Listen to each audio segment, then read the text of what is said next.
here is another mold. This is for the right ear, and you can see there's a tiny opening here which is called a vent. And so the vent allows for air to get into the child's ear and to allow for low frequencies to get in.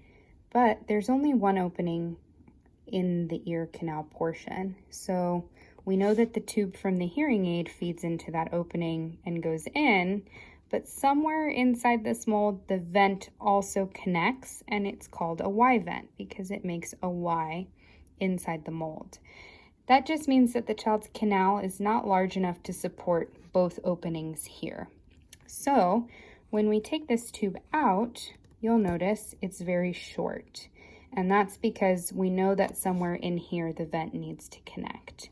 And so when you're retubing this kind of mold, you want to be sure that you do not make the tube block where the vent needs to be.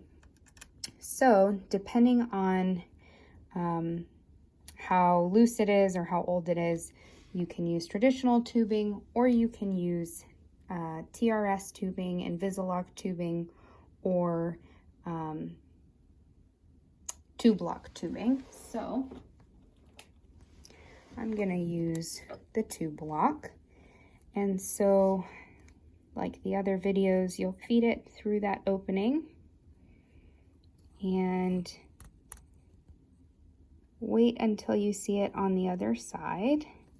Now, this is such a narrow opening that I would probably have a really hard time without a tool.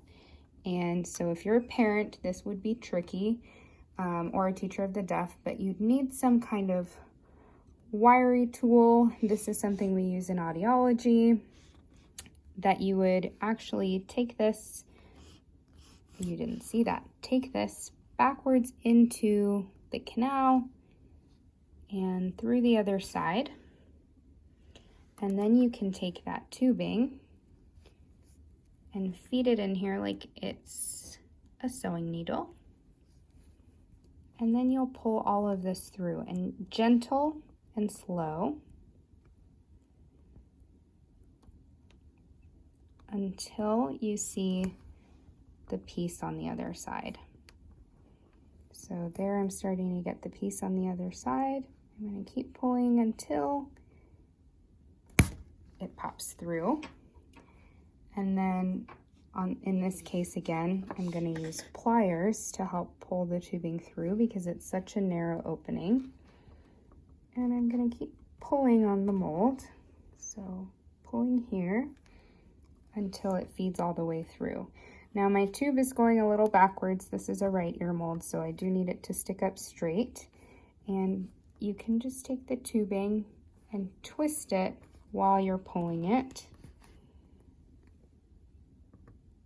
to get the tubing all the way through. I'm still a little bit crooked, but you can see that.